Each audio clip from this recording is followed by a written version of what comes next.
todo aquele que pratica o pecado transgride a lei. De fato, o pecado é a transgressão da lei. Vocês sabem que ele se manifestou para tirar os nossos pecados. E nele não há pecado. Todo aquele que nele permanece não está no pecado. Todo aquele que está no pecado não o viu, nem o conheceu. Filhinhos, não deixem que ninguém os engane. Aquele que pratica a justiça é justo, assim como ele é justo. Aquele que pratica o pecado é do diabo, porque o diabo vem pecando desde o princípio. Para isso o Filho de Deus se manifestou, para destruir as obras do diabo. Todo aquele que é nascido de Deus não pratica o pecado, porque a semente de Deus permanece nele. Ele não pode estar no pecado, porque é nascido de Deus. Desta forma sabemos quem são os filhos de Deus e quem são os filhos do diabo. Quem não pratica a justiça procede, quem não pratica a justiça não procede de Deus, tampouco não ama seu irmão. Amém. Vamos orar. Nosso Deus e nosso Pai, nós queremos, nesse momento, te pedir graça, te pedir bênção sobre nós, mas essa bênção, Pai, não tem um sentido outro que não seja o da edificação na Tua palavra. Da edificação, Pai, da Tua vontade revelada, registrada pelos Teus santos servos. É isso que nós pedimos. Nós pedimos que o Senhor continue essa obra e faça isso apesar de nós, como sempre pedimos. Nós sabemos quem nós somos. Nós sabemos, Pai, da capacidade que a nossa natureza humana pecaminosa tem. Mas nós cremos que Tu nos deste do Teu Santo Espírito. Nós cremos que Tu nos libertaste do pecado. E é nessa confiança que nós estamos aqui a falar contigo. Então nos edifica cada vez mais na Tua palavra, na Tua lei, nos Teus mandamentos, naquilo, Senhor, que o Senhor prescreveu e que o Senhor disse que assim nós fizéssemos, porque assim a realidade é. Em nome de Jesus. Em nome do Senhor Jesus. É o que nós te pedimos e te agradecemos hoje e sempre. Amém. Eu acho que praticamente todos aqui estavam, quase todos, estavam aqui na semana passada. Amém? Quem estava aqui na semana passada? Só para desencargo com vocês. A grande maioria. Então, vamos pegar o fio da meada e vamos continuar no mesmo pensamento. Amém? Mas antes eu gostaria de falar uma coisa.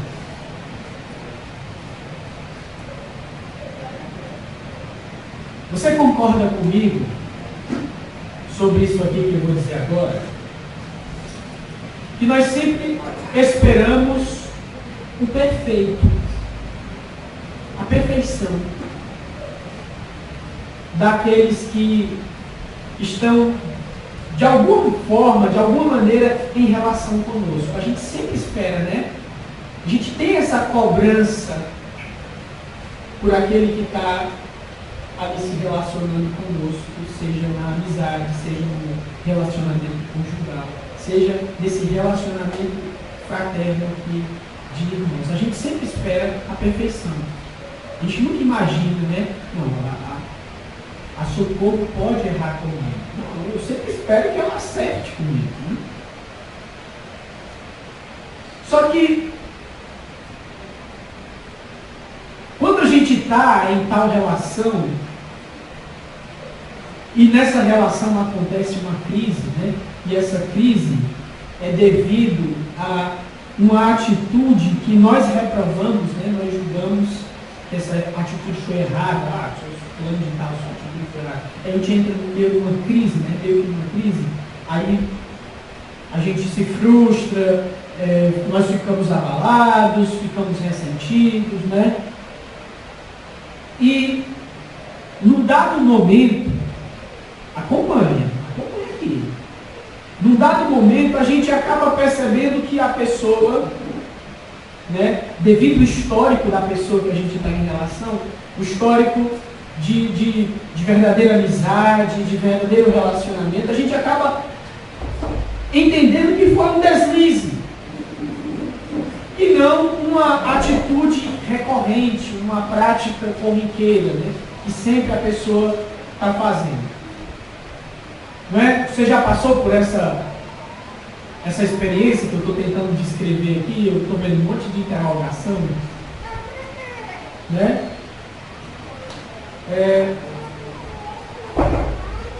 Quando a gente passa por isso, a gente faz meio que uma diferenciação na nossa cabeça, na nossa mente, entre um deslize, uma prática isolada, aliás, uma atitude isolada, e uma prática, né? Geralmente a gente está mais propenso, mais sujeito a perdoar, a tentar acertar as contas com aquela pessoa que não tem aquela prática que nós reprovamos, né? Aquela recorrência no relacionamento. Você está entendendo o que eu estou querendo dizer?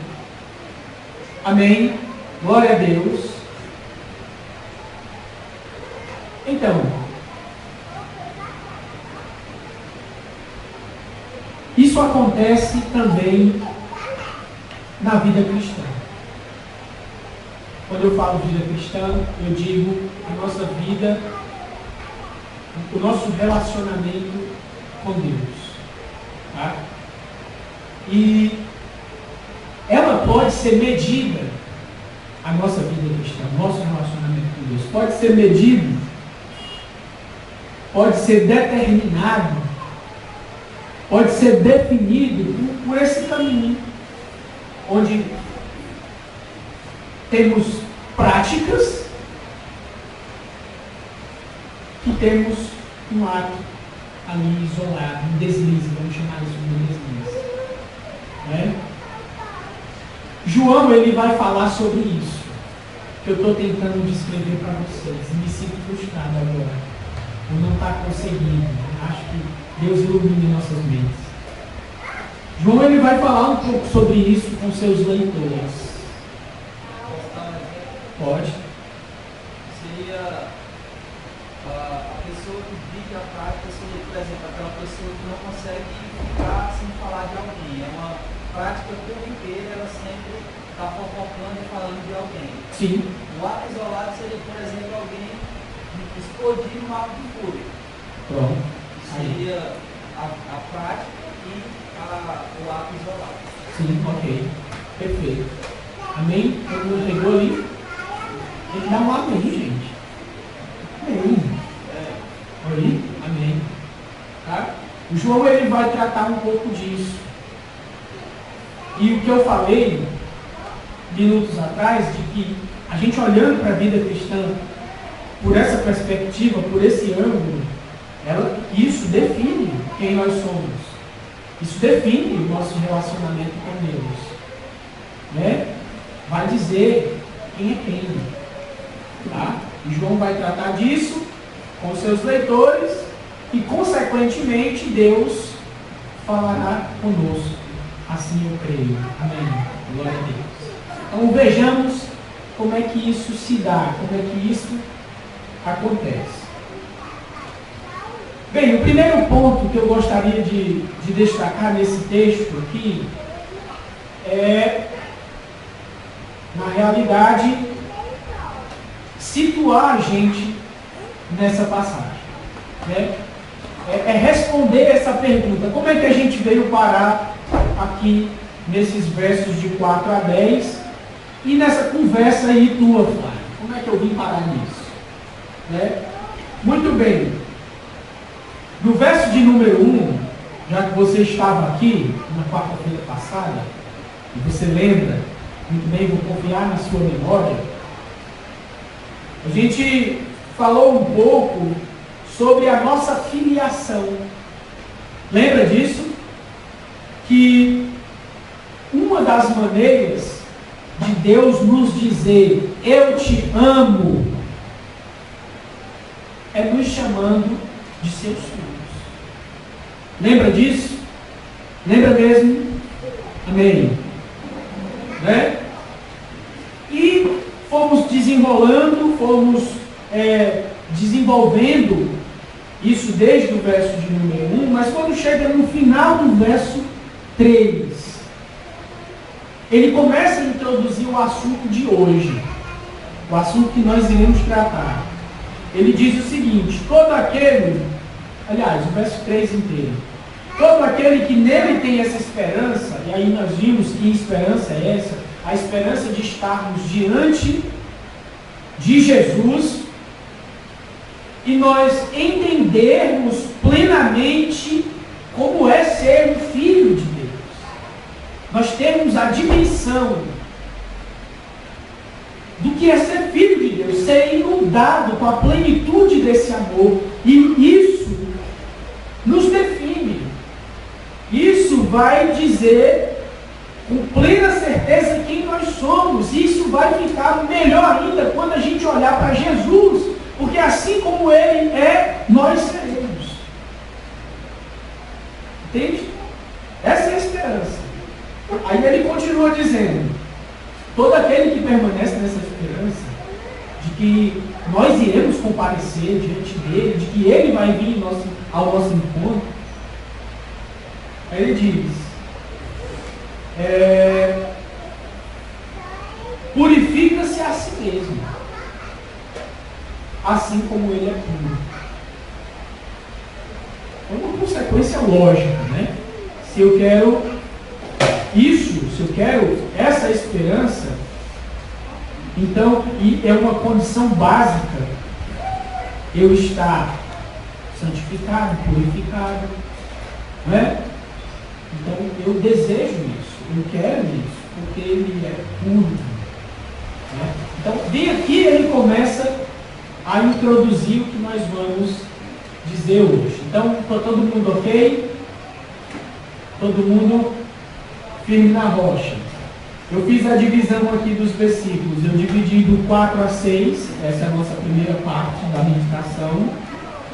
E a última, obviamente, do 7 ao 10. Então, sem demora, sem delongas, vamos aos versos de 4 a 6. Eu quero ler novamente com vocês. Tá? Aguente firme. Diz assim: todo aquele que pratica o pecado transgride a lei. Olha só. Ele é claro. Aqui o negócio está claro. Todo aquele que pratica o pecado transgride a lei. De fato, o pecado é a transgressão da lei. Vocês sabem que ele se manifestou para tirar os nossos pecados. Tá? E nele não há pecado. Todo aquele que nele permanece não está no pecado. Todo aquele que está no pecado não o viu, nem o conheceu.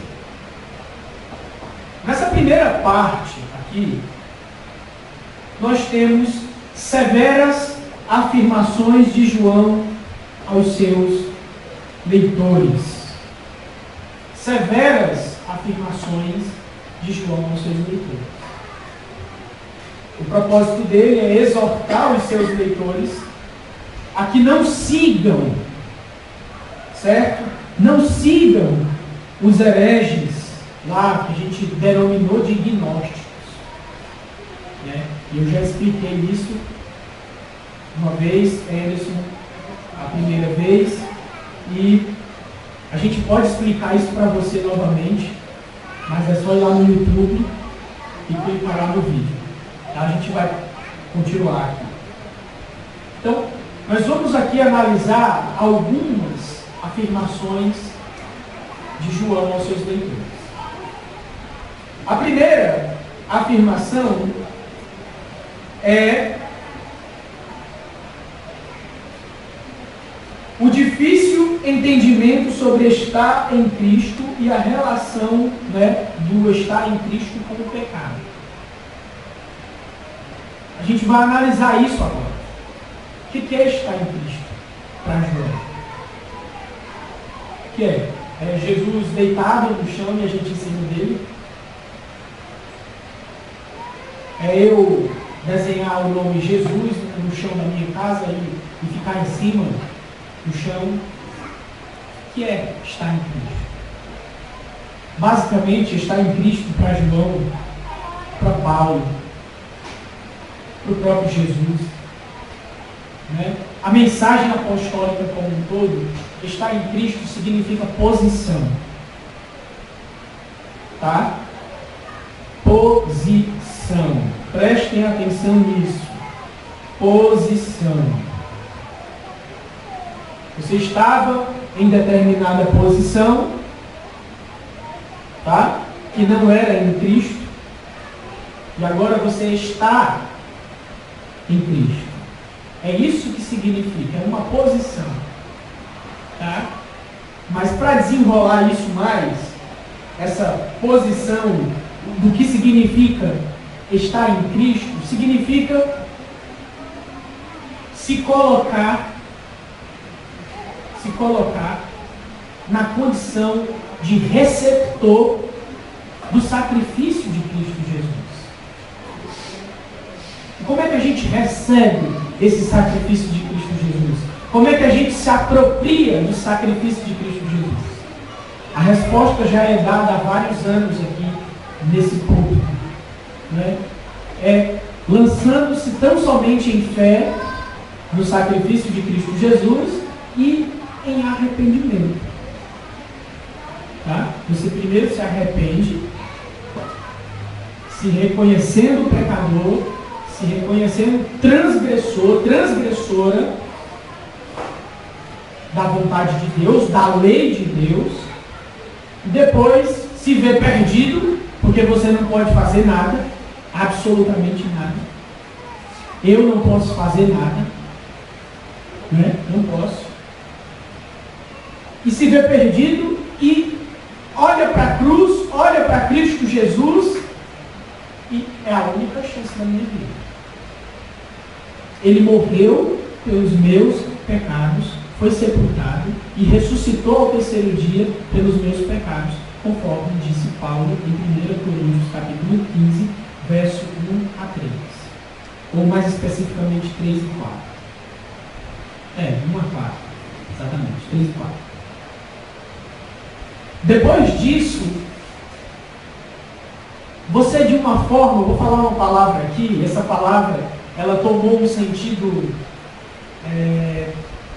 pejorativo, ruim, sabe, no nosso meio hoje.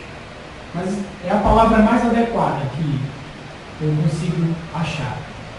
Misticamente, nós estamos em Cristo. Ao participarmos do sacrifício de Cristo Jesus dessa forma, arrependendo-se, lançando-se sobre esse sacrifício em arrependimento e fé. De modo que o que Cristo é para o Pai, nós somos.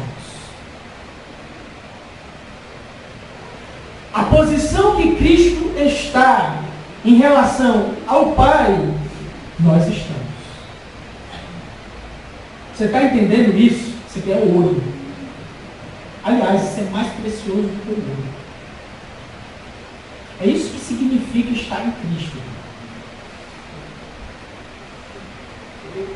Eu peço o Espírito Santo de Deus para explicar isso para você agora, porque isso é, de certa forma, muito subjetivo. Porque eu estou tentando descrever, sabe o quê? A conversão. Tá? E eu sempre me sinto, eu, Flávio, sempre me sinto frustrado quando eu tento descrever, por exemplo, a minha conversão. Mas é mais ou menos assim. Tá? Mais ou menos assim. E a nossa relação com o pecado? A nossa relação com o pecado. Isso significa que nós não pecamos jamais. De que nós estamos impossibilitados de pecar. de que nós, de forma alguma, nós não iremos pecar mais. É isso que significa? Não. Não é isso que significa. Porque nós já passamos pelo capítulo 2. E os primeiros versos do capítulo 2. Quando ele fala: meus filhinhos, escrevo-lhes estas coisas para que vocês não pequem. Se porém alguém pecar, temos um intercessor junto ao Pai, Jesus Cristo justo. Ele é a propiciação pelos nossos pecados, e não somente pelos nossos, mas também pelos pecados de todo o mundo. A gente já passou por isso. Então, aquele que está verdadeiramente em Cristo, é o que João vai desenrolar aqui. Aquele que está em Cristo, dessa forma como eu tentei descrever, ele não tem mais prazer naquilo. Não faz parte mais da constituição nova dele, do que constitui ele, do que define ele agora em Cristo Jesus, ser pecador, gostar do pecado e praticar isso. Mas não significa que ele nunca mais peque. Ainda vai haver deslizes. Mas diferentemente de antes, esse pecador remido, esse que agora está em Cristo, quando ele peca, ele não gosta de se lambuzar com o pecado. Ele não peca e para finalizar ainda lamba os dedos. Não. Ele tem nojo disso. Ele é do tipo que, se pudesse apagar aquele dia da sua vida, ele apagaria. E como ele não consegue, ele passa vários dias mal. Até Deus ir lá, por meio da palavra, por meio da oração, por meio da comunhão, ir lá e botar o seu azeite de graça ali, na vida daquele que acabou deslizando. Então é isso. É isso que significa estar em Cristo. E essa é a relação desse que está em Cristo com o pecado. João, em segundo lugar, ele dá a definição dele de pecado. A gente vai chamar a definição joanina do pecado, né? Quando ele diz, por exemplo, na segunda parte do verso de número 4, que ele diz: de fato, o pecado é a transgressão da lei. Está percebendo aí? De fato, o pecado é a transgressão da lei. Anteriormente, no início do verso 4, ele diz: todo aquele que pratica o pecado transgride a lei. Todo aquele que pratica o pecado transgride a lei. Presta atenção no pratica. Presta atenção. Esse que pratica tem a ver a posição dele, se ele está em Cristo ou não. Está entendendo como é que é o negócio? Sim ou não? Entenda, importante. E quando João ele vai explicar a definição dele, como ele entende pecado para os seus leitores, a impressão que se dá é que ele é muito superficial. A impressão, tá, que se dá é que ele é muito superficial. Ele está dizendo simplesmente, curto e grosso, que pecado é transgressão da lei. Tem uma lei, ele está dizendo para os leitores dele: ó, tem aqui uma lei, não matarás. Você matou? Pronto, transgrediu. Né? Ele está sendo bem prático, como um perfeito judeu que era. O judeu ele tem uma mente prática, tá? Ele quer ver as coisas acontecendo. É assim que é o judeu. Só que quando você vai cavar o negócio, vai cavar o que significa pecado, você vai encontrando mais coisas até chegar no cerne do que significa pecado, que é um sentimento, que é uma vontade de independência em relação a Deus. Não é? Basta você ir para Gênesis capítulo 3. Não é? Que você vai perceber como foi que ocorreu ali o primeiro pecado, né, nesse mundo. Ok? Então essa é a definição joanina do pecado. No que significa que João não esteja ali na sua mente essas implicações todas do pecado. Né? Para não complicar muito aqui, João não está tratando, aliás, eu não desejo complicar, mas João não está tratando do pecado na sua essência, que a gente chamaria de ontologicamente. Ele está só dizendo ali. É claro que quando você transgride algo, tem muitas coisas rolando no seu coração. Mas eu queria chamar a sua atenção para isso, por quê? Porque por mais que os hereges inventassem desculpas e mais desculpas, lembra, eles estavam teorizando lá no capítulo de número 1, do porquê que não existe o pecado, entende? Quem lembra das primeiras pregações? João está sendo bem prático. Olha, está vendo esse camarada aí, que está dizendo que tem comunhão com Deus, que tem isso, que tem aquilo outro, ele está praticando pecado, ele está pecando porque pecado é a transgressão da lei de Deus. Deus diz, não faça isso, ele está fazendo. João está sendo curto e grosso. E com essa atitude, ele está minando, ele está acuando esses hereges. Olha, não tem disse nem disse. Você transgrediu o que está escrito na lei, está pecando, e é isso, você é pecador. Não existe essa balela que você está dizendo. Né? Basicamente é isso que está acontecendo. Uma terceira coisa, não é terceira e última, é terceira. É uma frase que tem aí que deixa a gente um pouco de orelha em pé, né? No verso de número 6,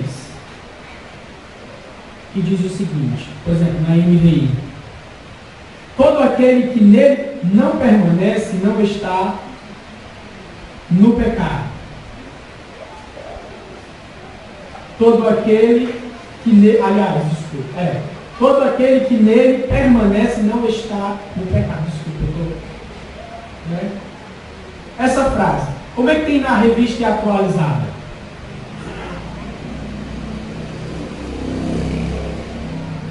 Alguém tem uma revista atualizada? Não vive pecando, não é assim? Não vive pecando. Tem alguém aí que tenha uma revista corrigida? Acho que o Danilo. Como? Nele não peca. Olha só, presta atenção. Nele não peca. Na revista atualizada, não vive pecando. Não é isso? Na NVI, não está no pecado. E aí? Todo aquele que está em Deus, que permanece em Deus através de Cristo, não está no pecado, não vive pecando ou não peca mais, né, conforme a... Nele não peca. Né? E aí, como é que é esse negócio? Tem várias versões aqui. Bem, se você pensar no que a gente vem construindo até agora, da posição, do que significa estar em Cristo, né? Muitos comentaristas famosos, né, de respeito, homens de Deus, homens de oração, certo? Estão a favor da NVI. Por quê? Porque quando a NVI diz não está no pecado, diz respeito à posição. Tá? Para João, não estar no pecado significa não praticar o pecado. Entendeu? É isso que ele está dizendo para os seus leitores. Não estar no pecado significa não praticar o pecado. Não ter algo corriqueiro. Não fazer desse pecado algo regular em sua vida. Isso vai demonstrar basicamente onde você está. Porque aquele que está em Deus, que permanece em Deus, ele não tem uma prática regular, não é uma prática, aliás, foi redundante. Ele não tem uma prática do pecado. Ele pode pecar, mas ele não vive pecando. Vive também é um estado. Como? Não vive pecando Também é um estado. Também é um estado. Boa observação. Então, mais uma afirmação severa para os leitores que João fez. A prática do pecado significa, pensando aqui inversamente, que esse que pratica não permanece em Deus através de Cristo Jesus. Porque a constituição dele é outra. O prazer dele é outro. A vida dele é outra. Amém? Basicamente. E lembre-se dos hereges. Ele sempre está dizendo isso para lembrar os seus leitores. Esses não têm parte com a gente. Esses não têm parte com Deus. E para finalizar, na segunda parte do verso 6, ele diz: todo aquele que está no pecado, ou seja, que vive praticando o pecado, lembra lá do verso de número 4, não o viu e nem conheceu. Pois é, nem o viu e nem o conheceu. Ele está dizendo, ó, esses que se lambuzam com essas práticas pecaminosas, de qualquer natureza, esses que têm os seus pecadinhos de estimação, esses que têm prazer no pecado, que se lambuzam com o pecado, que gostam dele, que desejam eles, todos eles, esses nunca viram Jesus, nunca viram Jesus, nunca conheceram Jesus, não sabem nem quem Jesus é, eles estão alheios a Jesus, eles têm relação com qualquer outro ser, menos Jesus. Está sendo severo. Não está dizendo. Repetindo, ele não está dizendo que aquele que peca no sentido de um ato nele mesmo, ele não está dizendo que esse não permanece em Deus, nunca conheceu Deus, sabe nem quem Deus é, e tal. Ele está dizendo daquele que pratica, daquele que faz da sua vida, né, o objetivo de sua vida, essa prática do pecado. E quando você pensa em pecado, irmão, não pense em estupro somente, né? Não pense somente em estupro, em adultério, pensa nas coisas mínimas também, que a gente considera mínima. Pensa aí, tipo, olha, a gente está chegando, eu não gosto dele. Né? Pensa nisso, é sério. Pensa nisso também. Pensa nisso também, tá? Vamos para a segunda parte, os versos de 4 a 10. Vamos ler novamente. Aliás, 7 a 10. Ele diz: filhinhos, não deixem que ninguém os engane. Aquele que pratica a justiça é justo, assim como ele é justo. Aquele que pratica o pecado é do diabo. O negócio foi forte aqui, né? Porque o diabo vem pecando desde o princípio. Para isso o Filho de Deus se manifestou. Jesus, viu? Para quê? Para destruir as obras do diabo. Todo aquele que é nascido de Deus não pratica o pecado, porque a semente de Deus permanece nele. Ele não pode estar no pecado, olha só, porque é nascido de Deus. Desta forma sabemos quem são os filhos de Deus e quem são os filhos do diabo. Quem não pratica a justiça não procede de Deus, tampouco quem não ama seu irmão. Aqui nós estamos agora entrando nas razões de João, né? As razões pelas quais ele falou todas aquelas coisas severas, né? Aquelas coisas bem duras, as afirmações anteriores, né? De que a sua prática determina de que lado você está. Tá? E a primeira coisa que eu gostaria de falar aqui com os irmãos é o fio da meada. Eu já cantei aqui essa pedra várias vezes, mas aqui no verso de número 7, ele vai identificar, vai localizar a gente aqui do porquê ele está dizendo essas coisas. Quando ele diz o seguinte: filhinhos, não deixem que ninguém os engane. Ele está se referindo aos hereges lá. Aqueles que dizem que não existe pecado. Aqueles que dizem que, olha, eu tenho um relacionamento com Deus. Não é porque eu vivo dessa maneira que eu não esteja me relacionando com Deus. Não. Eu tenho, olha, pecado nem existe. Esse negócio de pecado nem existe. Ele está dizendo isso. Tudo isso aqui por causa destes que estavam disseminando isso no meio dos irmãos lá da Ásia, né? Da Ásia Menor. A segunda razão está aí, quando ele diz: aquele que pratica a justiça é justo, assim como ele é justo.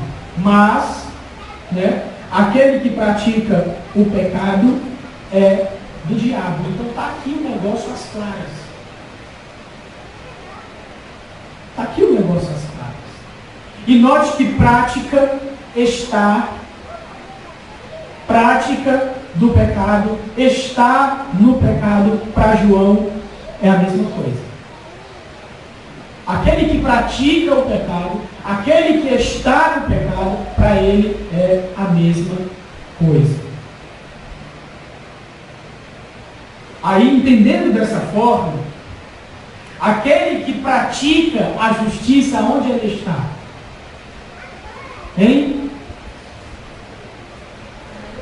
Com Deus, em Deus, em Cristo. Já aquele que pratica o pecado, o oposto é verdadeiro também. Ele é do diabo, né? Eu ouvi certa vez alguém dizer da seguinte maneira, né? Que tem gente que a gente olha assim de longe e é Deus todinho, né? Jesus todinho, o bichinho é bonitinho.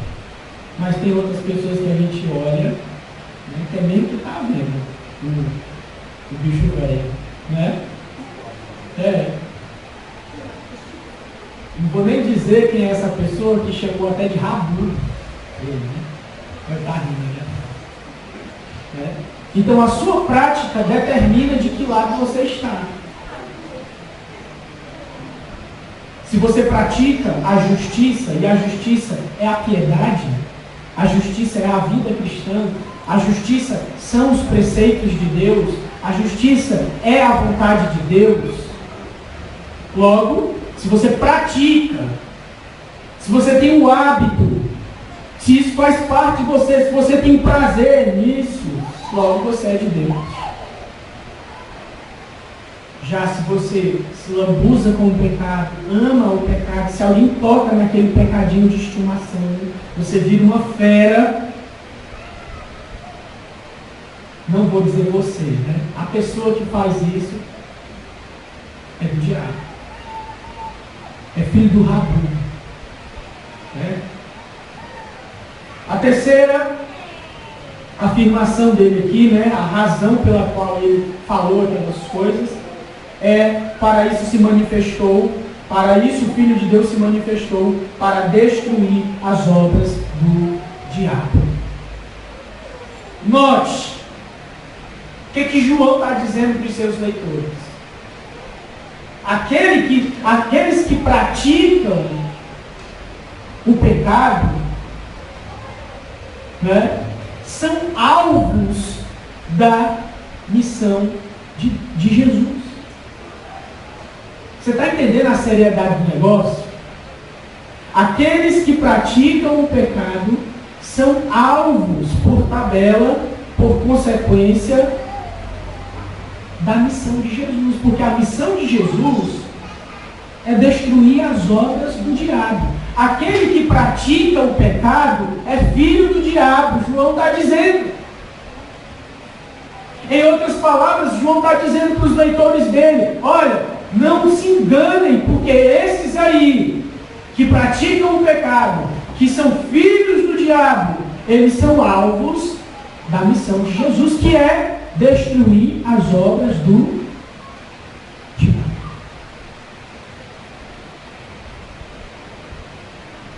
E para isso, eu e você sabemos daquela doutrina que está explícita lá em Apocalipse capítulo 20, lago de fogo.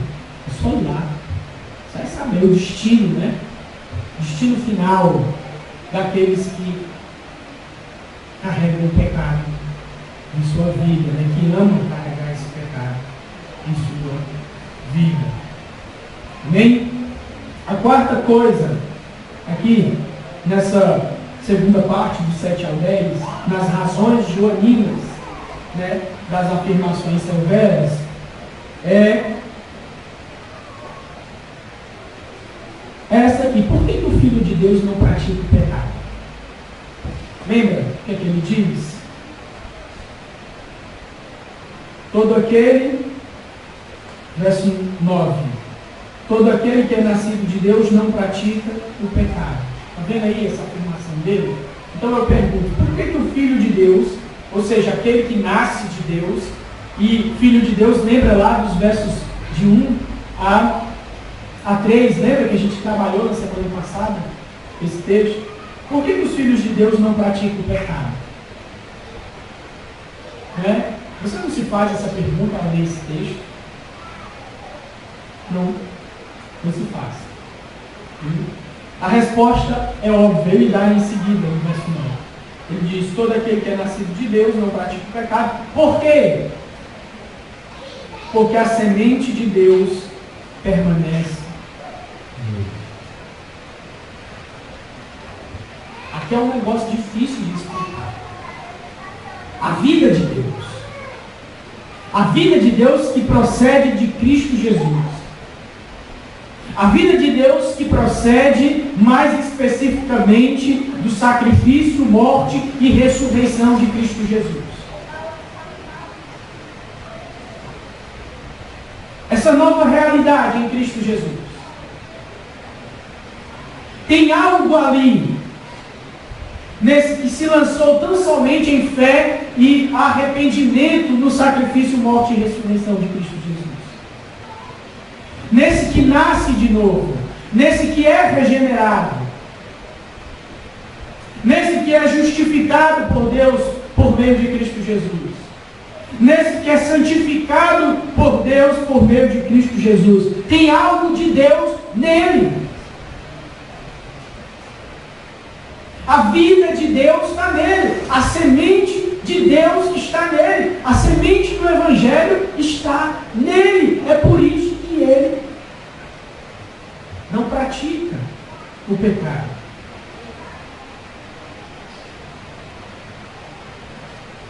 É por isso que ele não pode estar no pecado. Lembra que eu disse que praticar e estar no pecado para João são as mesmas coisas? Ou é a mesma coisa? A resposta é essa. Basicamente, João está dizendo: esses que estão dizendo que são de Deus, esses que estão dizendo que estão em Deus, mas vivem na prática do pecado, estes aí não têm a semente de Deus.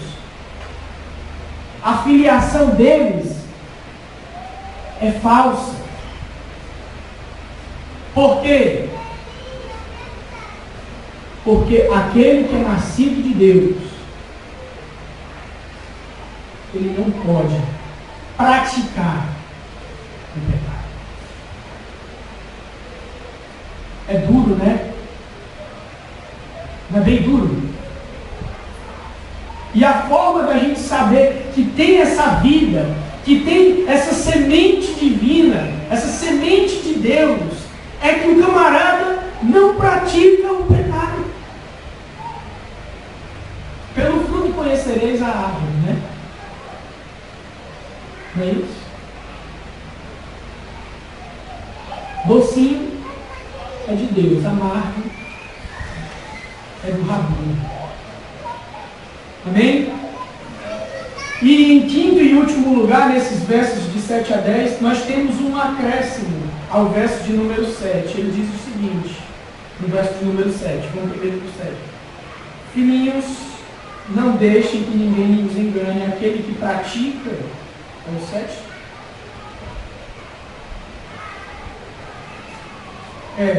Não, é o 4, na realidade.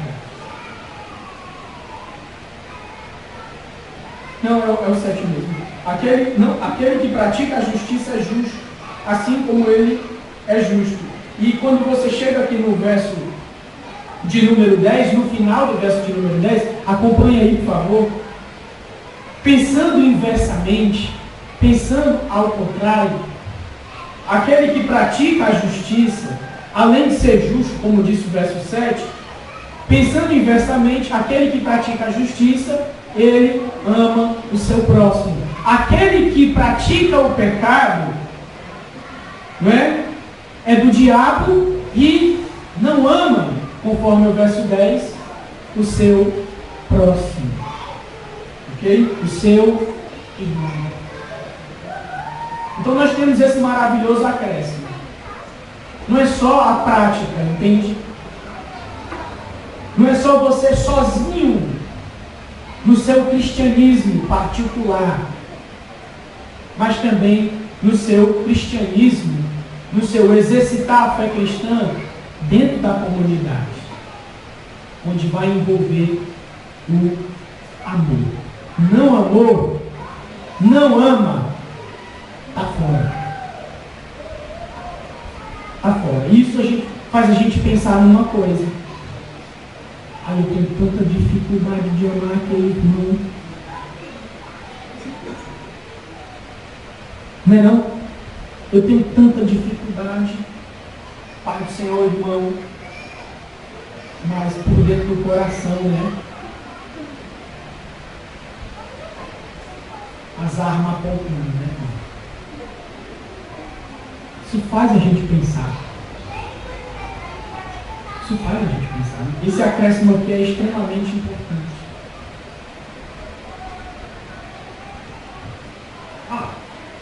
Tô nem aí. Tô nem aí para ele. Tô nem aí para ela. Isso faz a gente pensar. Isso também faz parte da prática do pecado. E lembre-se, quem pratica o pecado não está em Deus, ele não permanece em Deus. Ele diz uma coisa bastante forte: é filho do diabo. Não amou, não quer amar. Se você tem aquele pensamento, eu não tenho obrigação nenhuma de amar ele ou ela, repense isso. Repense isso. Amém? Então, portanto, conforme aqui as palavras de João, existe sim uma diferença entre praticar e cometer um pecado. Existe sim uma diferença entre praticar e cometer um pecado. Sim. Pode. Se eu souber responder, sim. Quando ele manda ele suportar. Manda suportar, tem que suportar. Quando ele diz assim, considere o outro superior a si mesmo, o negócio pega. Atente não somente para o que é propriamente seu, mas pelo do outro.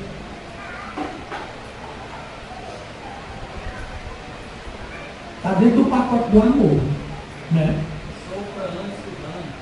Sofra antes o dano. Sofra antes o dano. Está dentro do pacote do amor. Quando ele diz suporte, pessoa não ama, pelo menos pouco? Não. Não. Aqui um parêntese, antes da conclusão. Dá tempo. A gente tem ideia de que o amor é um sentimento, né? O amor não é um sentimento, eu estou morrendo de amor. O Luciano e a Danila, eu queria dizer. O Danilo e a Luciana ali se amando, sentimentalmente. Quando a Bíblia fala de amor, amor é uma atitude. Amor é uma ação.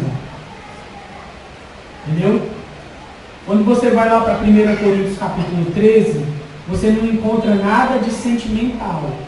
O amor não se ressente do mal. O amor não se ensoberbece.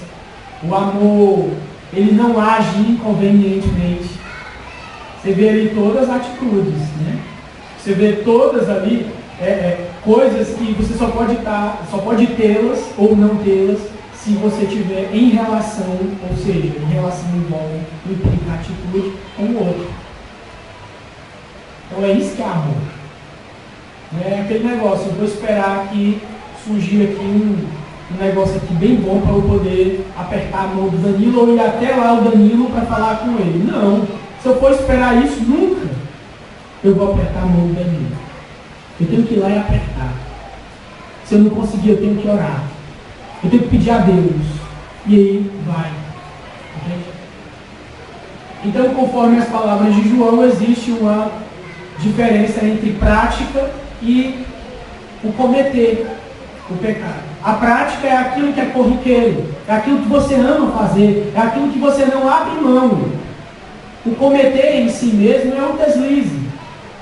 É aquilo que você faz não querendo fazer. Né? Eu me lembrei aqui de uma ilustração que um pastor bem conhecido utilizou certa vez para clarificar isso aqui. Ele disse que você vai fazer uma viagem longa com o seu carro, né? E o que é normal? Então, vamos supor que a viagem tem 200 quilômetros, né? A estrada é boa. O que é normal? Daqui a uns 100 quilômetros o pneu furar, você troca o pneu e depois segue viagem e consegue chegar no destino, ou de 10 em 10 quilômetros o pneu do carro furar. Normal é o primeiro, né? O segundo é anormal. Então alguém que pratica é esse alguém que está furando pneu direto. Aquele que comete é esse que daqui a 100 quilômetros, numa viagem de 200, fura o pneu, troca e vai-se embora. Não fura mais. Entende? Só para clarificar aqui. No caso de 1 João, os do diabo são os hereges. Aqueles que estão praticando o pecado e tentando se justificar nisso.